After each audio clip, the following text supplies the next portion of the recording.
جمال الوجود بذكر الإله الحمد لله نحمده ونستعينه ونستغفره ونؤمن به ونتوكل عليه ونعوذ بالله من شرور أنفسنا ومن سيئات أعمالنا من يهده الله فلا مضل له ومن يضلله فلا هادي له ونشهد أن لا إله إلا الله وحده لا شريك له ونشهد أن سيدنا ومولانا محمدا عبده ورسوله صلى الله تعالى عليه وعلى آله وأصحابه وسلم تسليما كثيرا وداعيا إلى الله بإذنه وسراجا منيرا أما بعد فأعوذ بالله من الشيطان الرجيم بسم الله الرحمن الرحيم ومن يرتد منكم عن دينه فيمت وهو كافر فأولئك حبطت أعمالهم في الدنيا والآخرة وأولئك أصحاب النار هم فيها خالدون صدق الله مولانا العظيم قال الله تبارك وتعالى في شان حبيبه إن الله وملائكته يصلون على النبي يا أيها الذين آمنوا صلوا عليه وسلموا تسليما اللهم صل على سيدنا محمد وعلى آل سيدنا محمد وبارك وسلم. قابل صد تکریم معزز علماء کرام، بزرگان محترم اور عزیز ساتھیوں، جس مذہب سے ہمارا تعلق ہے وہ مذہب اسلام ہے. اسلام کا معنی جھک جانا، مان لینا، اپنے آپ کو اللہ تبارک و تعالیٰ کی چوکھٹ پر قربان کر دینا، اس کا ترجمہ ہے اسلام. اور اس کی ابتدا ہوتی ہے آدمی کی جان سے، یہاں تک کہ اپنا مال اور اخیر میں اپنے اہل و عیال کی قربانی دینے کے لیے بھی آدمی تیار ہو جاتا ہے. مطلب یہ کہ اللہ تبارک و تعالیٰ کے سامنے کوئی چیز کو وہ وقت اور عزت والی نہیں سمجھتا، اور یہ چیز انبیاء کرام علیہم الصلاۃ والتسلیم میں کامل درجے پر پائی جاتی ہے، کیونکہ وہ گناہوں سے معصوم ہوتے ہیں، گناہ ان سے ہوتے نہیں ہیں، اللہ ان کو بچاتا ہے. وہ ہستیوں میں ایک ہستی حضرت ابراہیم علیہ السلام کی ذات گرامی،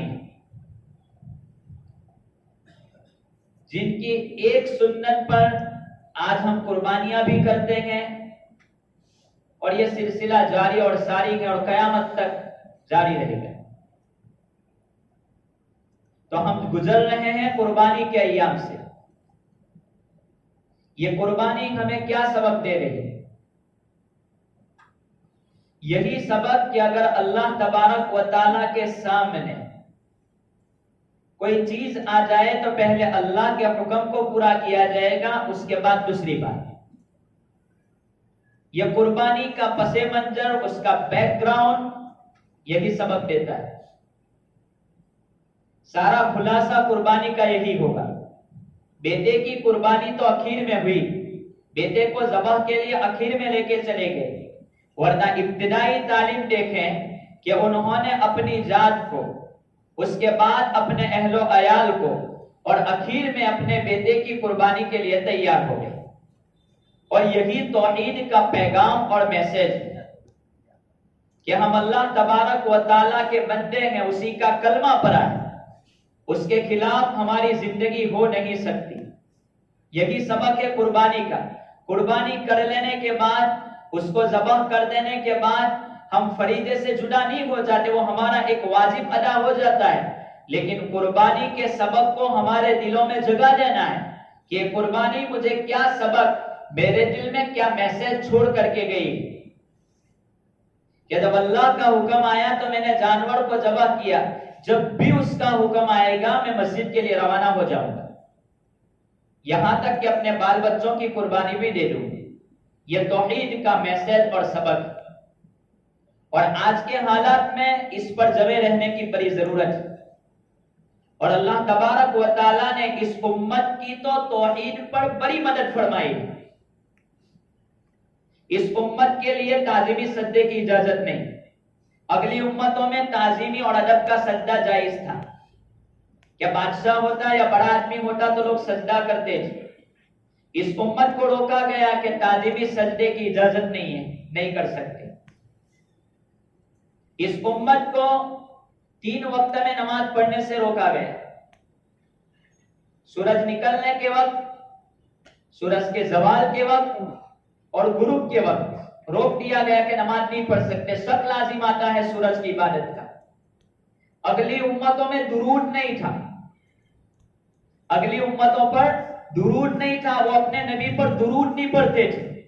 اس امت پر درود کا حکم آیا کہ آپ درود پڑھیں، تاکہ اللہ کے بعد جن کا مقام ہے حضرت نبی پاک صلی اللہ تعالی علیہ وسلم کی ذات گرامی، کہ آپ ان پر درود پڑھیں. درود کا ترجمہ کیا؟ اللہ تو رحمت نازل کر نبی پاک صلی اللہ تعالی علیہ وسلم پر.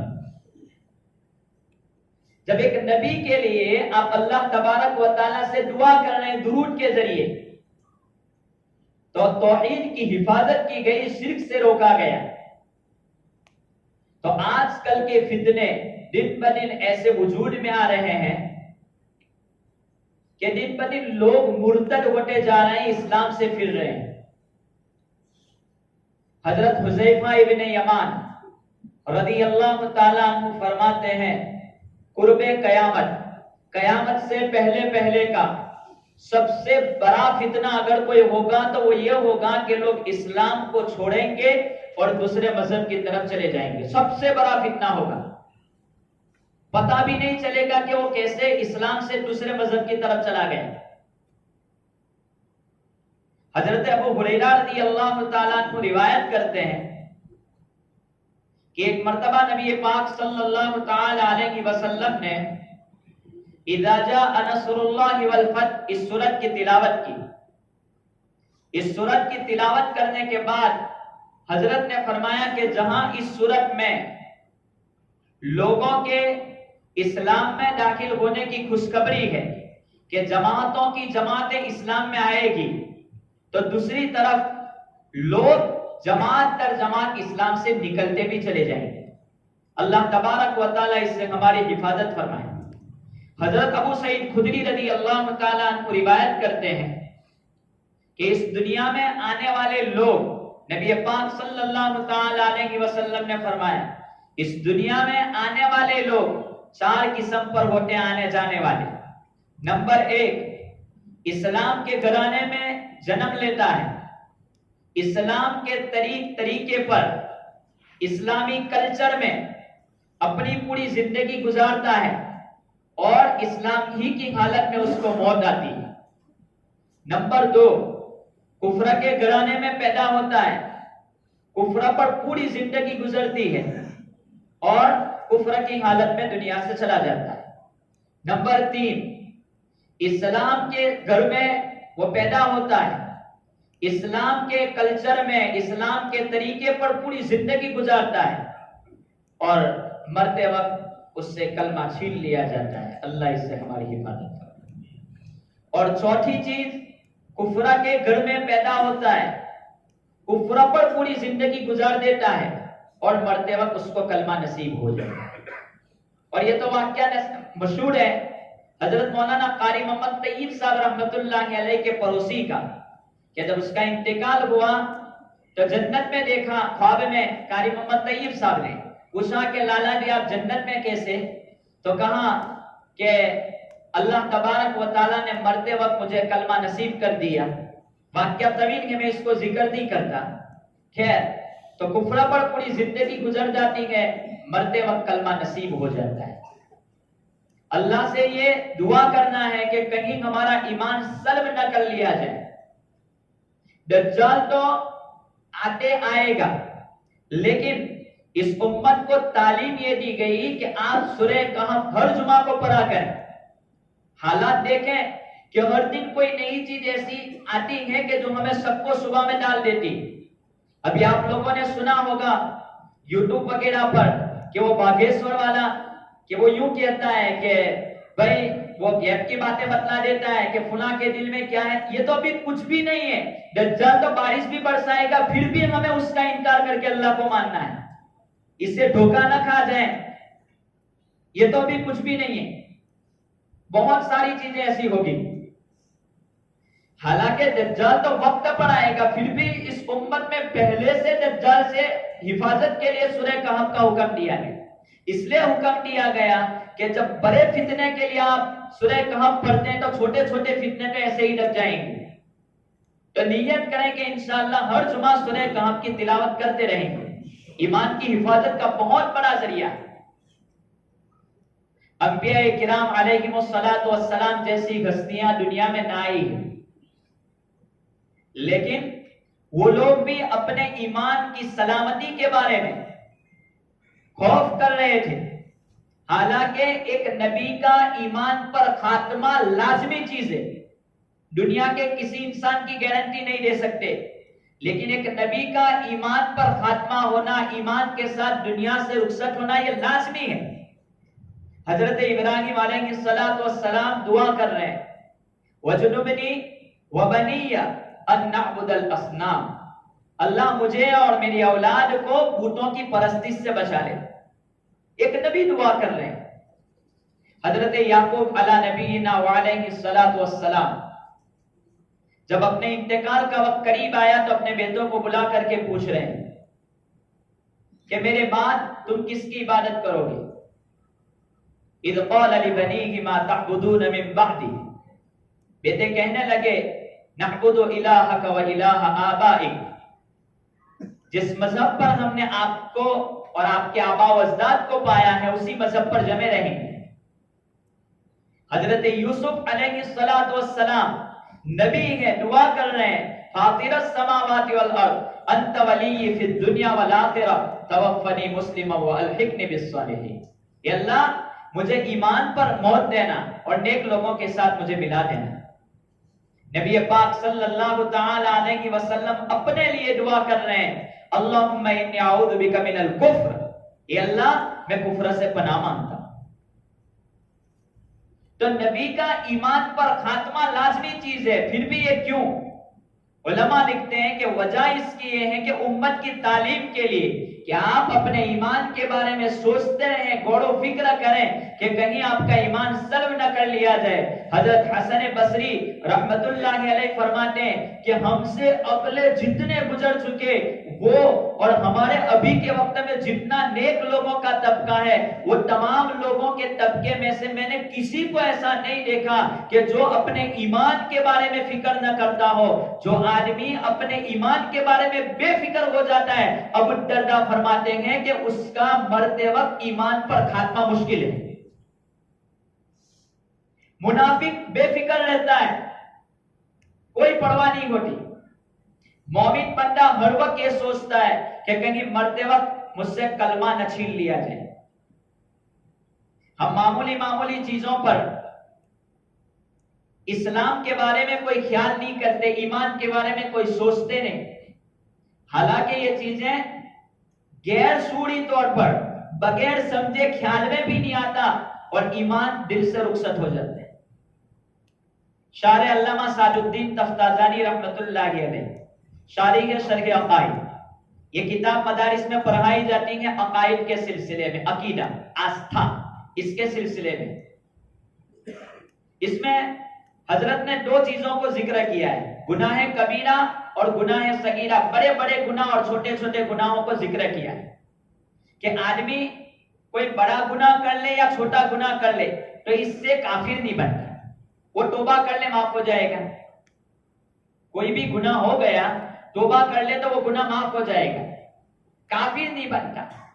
لیکن حضرت اخیر میں کہتے ہیں اگر کسی گناہ کو کسی نے ہلکا سمجھا یا جائز سمجھا تو وہ کفر تک پہنچا دیتا ہے۔ نعم اذا کان بطریق الاستحلال والاستخفاف کان کفرا، اگر کسی کو حلال سمجھ لیا یا ہلکا سمجھ لیا تو وہ گناہ آدمی کو کفر تک پہنچا دے گا۔ مثلا کسی سے آپ نے یوں کہا کہ بھائی یہ تجارت تو کرتا ہے، یہ سود کی تجارت ہے، یہ جائز نہیں ہے اسلام میں سود لینا دینا جائز نہیں۔ وہ کہے کہ اب تو چلتا ہے، سمجھ میں بھی نہیں آتا کہ میں نے کیا بولا، یہ چلتا ہے، گویا تیرا اشارہ یہ ہے کہ تو اس کو یا تو ہلکا سمجھتا ہے یا تو اس کو جائز سمجھ رہا ہے۔ ایسی بہت ساری چیزیں کہ جو ہمیں اسلام سے نکال دیتی ہے، اس لیے ہمیں اس کے بارے میں بہت فکر مند رہنے کی ضرورت ہے۔ مفتی شعیب اللہ خان صاحب نے لکھا ہے 4 چیزیں ایسی ہیں جو آدمی کو حق بات قبول کرنے سے روک دیتی ہے۔ 4 چیزیں۔ نمبر 1 علم کا نہ ہونا، جہالت، دین کے بارے میں کوئی نالج نہیں، دنیاوی نالج بہت ہے، چاہے وہ کتنی بھی اونچی ڈگری پر ہو، لیکن دین کے بارے میں اس کو کوئی نالج نہیں ہے تو وہ آدمی کے ایمان سلب کرنے کا ذریعہ بن کر سکتا ہے، اس کو حق بات قبول کرنے سے روک سکتا ہے۔ پھر وہ حق بات جب اس کے سامنے آتی ہے تو اس کو ایسا لگتا ہے یہ نئی بات کیسے آ گئی۔ جہالت، آج کی جہالت کی بات کریں تو ہمارے نوجوانوں کو استنجا کرنے کا طریقہ بھی معلوم نہیں ہے۔ میں نے جب ایک بات بیان کی کہ استنجا کرنے کا طریقہ یہ ہے کہ آدمی کا ایک ایک قطرہ صاف ہو جانا چاہیے، ورنہ آپ کی نماز نہیں ہوتی۔ اور اسی پر مفتی رشید احمد لدھیانوی نے لکھا ہے کہ پیشاب کے قطرے صاف کرنے کا طریقہ یہ ہے، کیونکہ ہمارے نوجوان کو اتنے پابند ہو چکے کہ 1 منٹ میں گئے کہ واپس، حالانکہ اسی حالت میں آپ اپنی زندگی گزار دیتے ہیں۔ پوچھا ہی نہیں عالموں کو کہ پیشاب کے قطرے کا کیا مسئلہ ہے، ایک ایک قطرے کو علماء نے طریقہ لکھا ہے، یا کھنکھاڑ کر یا اٹھک بیٹھک کے ذریعے یا چل کر کے اپنے پیشاب کے قطروں کو صاف کرنا ہے۔ تو مفتی رشید احمد لدھیانوی نے لکھا ہے کہ اگر کسی کے پیشاب کے قطرے آتے رہتے ہیں پیشاب کے بعد تو اس کا آسان طریقہ ہے، یہ مسئلہ ہے، ایسا نہ سمجھے کہ مسجد میں بیٹھ کر یہ بات حضور نے یہ مسائل بیان کیے اس کے بعد ہمارے پاس پہنچے، ہم نبی سے آگے نہیں ہیں، مسائل کی ضرورت ہے۔ آدھے مسائل سامنے آتے نہیں تو نوجوان پوچھتے بھی نہیں کہ پیشاب کے قطرے کہ جو اپنی شرمگاہ ہوتی ہے، عورتوں کا زیادہ مسئلہ نہیں ہوتا ہے پیشاب کے قطرے کا، یہ آدمی کی شرمگاہ ہے تو اس کو یہاں سے دبا دبا کر کے آدمی ایک ایک قطرے کو صاف کر دے، اس کے بعد پانی ڈالے، برابر اس کو صاف کریں، ورنہ پیشاب کے قطرے، کیونکہ مفتی رشید لکھتے ہیں کہ یہ پیشاب کی جو نالی ہے وہ ٹیڑھی ہے، اس میں پیشاب کے قطرے اٹکے رہتے ہیں، اس لیے نوجوانوں سے خاص گزارش کہ اپنے پیشاب کے قطروں کو برابر صاف کریں، ورنہ آپ ناپاک کے ناپاک رہتے ہیں۔ ایسا نہ سمجھیں کہ یہ پانی جو میری انڈر ویئر پر یا میری پینٹ پر جو آیا ہے وہ میں نے ڈالا، وہ پانی نہیں ہوتا، کبھی وہ پانی بھی ہوتا ہے پیشاب کا۔ خیر، تو پہلی چیز ہوتی ہے جہالت، علم نہ سیکھنا، کہ آدمی کے پاس جب نئی بات آتی ہے تو انکار کر دیتا ہے۔ ایک آدمی میرے پاس آیا اور مجھے کہنے لگا یہ مولوی صاحب یہ مسئلہ مجھے بتلائیے کہ یہ تجارت کا کیا مسئلہ ہے۔ میں نے اس بندے کو کہا ٹھیک ہے، تحقیق کی، میں نے اس کو کہا کہ یہ سود کی لین دین ہے، جائز نہیں ہے اسلام میں، کہا کہ مجھے کوئی فرق نہیں پڑتا حلال حرام۔ اب اس بندے کے ایمان کے بارے میں کیا ہے؟ ایسا ہمارے یہاں بہت کچھ ہوتا ہے۔ جہالت کو دور کریں، اتنا علم حاصل کریں جس سے ہماری زندگی دنیا اور آخرت دونوں درست ہو سکیں، حلال حرام کی تمیز کر سکیں۔ نمبر 2 تکبر، گھمنڈ۔ کہ میں بڑا آدمی ہوں، میں ڈاکٹر ہوں، میں ٹیچر ہوں، میں وکیل ہوں، میں مولوی کے مسئلہ نہیں پوچھ سکتا، مولوی کی تنخواہ کیا ہے یہ مسئلہ میں مولوی سے نہیں پوچھ سکتا، میں بڑا آدمی مولوی کے پاس کیسے جاؤں گا؟ یہ آدمی کو حق بات سے دور کرتا ہے۔ اخنس ابن سریح فرماتے ہیں کہ ایک مرتبہ ایک گلی میں میں اور ابو جہل دونوں جمع ہو گئے۔ میں نے ابو جہل سے پوچھا حضور صلی اللہ علیہ وسلم کے بارے میں تیرا کیا خیال ہے؟ تو کہا اللہ کے نبی ہے۔ کہا پھر ایمان کیوں نہیں لاتا؟ تو اللہ کے رسول کو پھر مانتا کیوں نہیں ابو جہل؟ تو ابو جہل کہنے لگا اصل میں ہماری اور بنو عبد مناف یہ حضرت نبی پاک صلی اللہ علیہ وسلم کی پشت پر آگے دادا ہے، محمد صلی اللہ علیہ وسلم بن عبداللہ بن عبد المطلب بن ہاشم بن عبد مناف۔ تو کہ بنو عبد مناف کی جو اولاد ہے ان میں اور ہمارے بیچ میں مقابلے چلتے رہے، اس طور پر کہ وہ لوگوں کو اگر کھانا کھلانے میں سخاوت کرتے تو ہم بھی سخاوت کرتے کہ ہم آپ کو آگے نہیں آنے دیں گے، اگر وہ لوگوں کو کپڑے پہناتے تو ہم بھی کپڑے پہناتے، مطلب جو کام وہ کرتے ان کے مقابلے میں ہم کام کر جاتے۔ ایک وقت وہ آیا کہ بنو عبد مناف نے اعلان کر دیا ہم میں اللہ کا نبی ہے، تب ظاہری بات ہے نبی تو ہم لا نہیں سکتے، انکار کر دیا کہ ہم مانتے ہی نہیں نبی، تو تکبر، ایسا گھمنڈ نہ بتنا ہے کہ جس سے ایمان سلب ہو جائے۔ نمبر 3 عصبیت، اپنوں کی بیجا طرف ڈالی، حق بات کو قبول نہیں کرنا، سامنے والا حق پر ہو لیکن اپنا رشتہ دار ہے تو اس کی بات مان لی جائے۔ مدینہ المنورہ میں جہاں ایک بازار لگتا ہے بازار اوقاز، وہاں پر ایک آدمی پیر لگا کر کے لٹکا لمبے کر کے بیٹھا ہوا تھا، قبیلہ بنو نذیر کا ایک آدمی۔ اس نے کہا کہ کوئی مائکا لا رکھے کہ اس پیر کو ہٹا سکے، تو قبیلہ قشیر کا ایک آدمی آیا اور اس نے پیروں کو ہٹایا، لڑائی جھگڑا شروع ہوا، یہ خاندان والے یہ خاندان والے۔ حضرت نبی پاک صلی اللہ علیہ وسلم کے دنیا میں آنے سے 50 سال پہلے یہ جھگڑا شروع ہوا تھا، حضور کے مدینہ پہنچنے کے بعد یہ جھگڑا ختم ہوا۔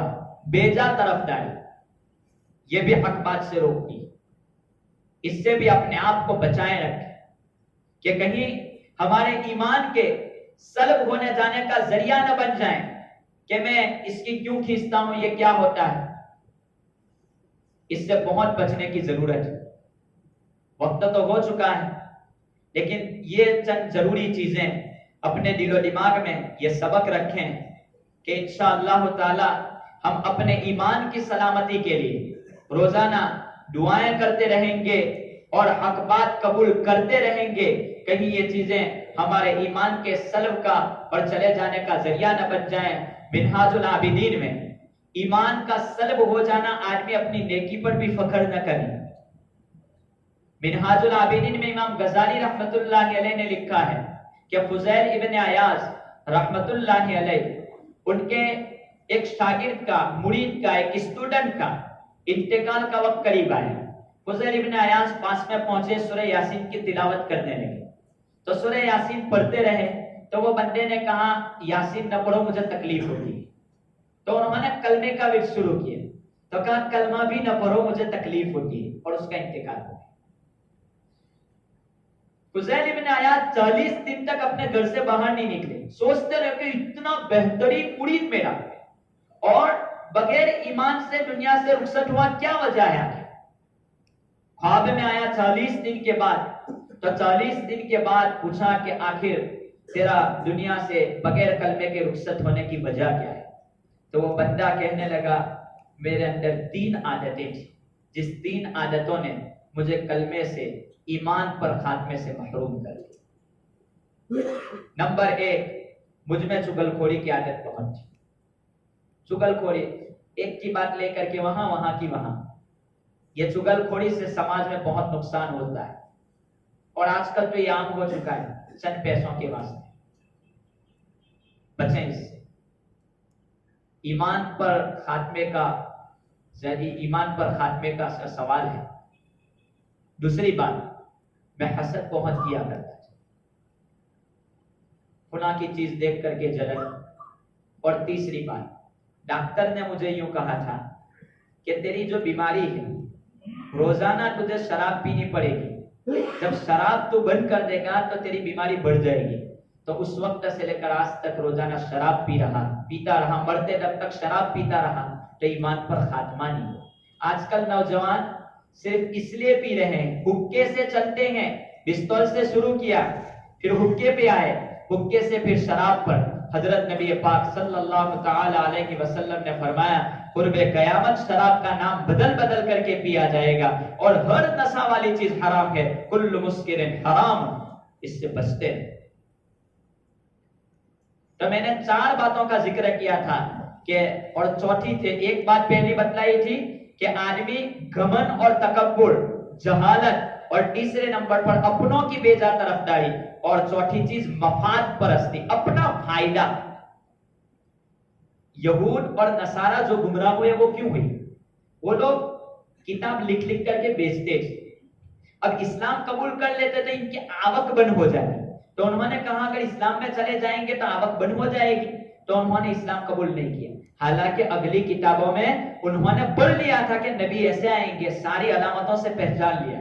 یہ 4 چیزیں ایسی ہیں جو آدمی کو حق بات قبول کرنے سے روکتی، تو اس سے روزانہ اللہ کے پاس دعا کرتے رہیں، اللہ مجھے سلامت رکھنا، ایمان پر مجھے خاتمہ دے دینا، یہ میری سلامتی کر لینا۔ حالات دن بدن ایسے وجود میں آ رہے ہیں، اپنے گھر والوں کی حفاظت کریں، اپنی اولادوں کی حفاظت کریں۔ یہ چھوٹی بڑی غفلت یہ ایمان کے خاتمے کا ذریعہ بن سکتی ہے۔ اللہ تبارک و تعالی ان باتوں پر عمل کی توفیق عطا فرمائے۔ ایک مسئلہ بھی میں بتلا دوں، آج کل ہمارے یہاں ماحول یہ ہو چکا ہے، عام وطن میں یہاں کی بات نہیں کرتا، اکثر کہ صفیں جو پور کرتے ہیں اس میں جگہ بہت خالی رہتی ہے، بہت جگہ، اس سے آپس میں نفرتیں پیدا ہوتی ہیں۔ 20 صفوں میں جگہ نہ رکھا جائے، مل مل کر کے کھڑے رہیں۔ جب 20 صفوں میں جگہ رکھی جائے گی دلوں میں نفرتیں پیدا ہو جائے گی۔ اور ایک مسئلہ بھی میں ذکر کر دوں، آج کل ہمارے لوگ جو نماز پڑھتے ہیں وہ بچپن سے جو پڑھ کے چلے آئے وہی نماز، سیکھنے کا تو کوئی نام نہیں، کسی مول صاحب سے پوچھا۔ نماز میں ایک چیز ہے قراءت کرنا، یہ فرض ہے، قراءت کرنا۔ تو قراءت قرآن فرض ہے، تصور قرآن فرض نہیں۔ کیا مطلب؟ ہم لوگ من میں قرآن پڑھتے ہیں، من میں، حالانکہ ہم دیکھتے ہیں کتنے لوگ نماز شروع کرتے ہیں تو وہ پڑھتا ہے، بہت کچھ پڑھتا ہے لیکن اس کے ہونٹ نہیں ہلتے۔ علامہ کرخی نے لکھا ہے کم سے کم ہونٹ کو حرکت ہونی چاہیے، اگر ہونٹوں کو حرکت نہیں ہوتی ہے تو وہ بکرا بھی پڑھتا ہے نماز نہیں ہوگی۔ کم سے کم ہونٹوں کو حرکت ہونی چاہیے۔ یہ ہم متن دیکھیں گے کہ ہم دیکھیں گے وہ بیچارہ کون پڑھتا ہے لیکن ہونٹ ہلتے نہیں ہے، یہ من میں قرآن پڑھنا ہوا، اور من میں قرآن پڑھنے سے نماز نہیں ہوتی۔ یہ ایک مسئلہ۔ ایک مسئلہ تکبیر تحریمہ کا ہے، چاہے امام کے ساتھ نماز پڑھیں یا تنہا نماز پڑھیں، تکبیر تحریمہ کہنا فرض ہے۔ ہم تو امام کے ساتھ آتے ہیں بس زبان سے کہنا فرض ہے، اللہ اکبر بولنا پڑے گا، یہ ایک ضروری چیز۔ اور ایک بڑا مسئلہ، سلام پھیرتے وقت امام جہاں سلام پھیرتا ہے 2 طرف، تو السلام علیکم ورحمت اللہ زبان سے کہنا واجب ہے، بس ہم تو یوں پھیر دیتے ہیں پنکھے کی طرح، واجب ہے السلام علیکم ورحمت اللہ دونوں طرف۔ اور یہ بھی یاد رہے کہ تکبیر تحریمہ امام سے پہلے ختم نہیں ہونی چاہیے، اور سلام امام سے پہلے ختم نہیں ہونی چاہیے۔ اگر امام سے پہلے سلام ختم ہو گئی تو بھی نماز کا خطرہ، امام سے پہلے تکبیر تحریمہ ختم ہو گئی تو بھی نماز کا خطرہ۔ اس لیے چند ضروری مسائل ہیں، اللہ تبارک و تعالی ان باتوں پر ہمیں عمل پیرا ہونے کی توفیق عطا فرمائے۔ آمین و آخر دعوانا الحمدللہ۔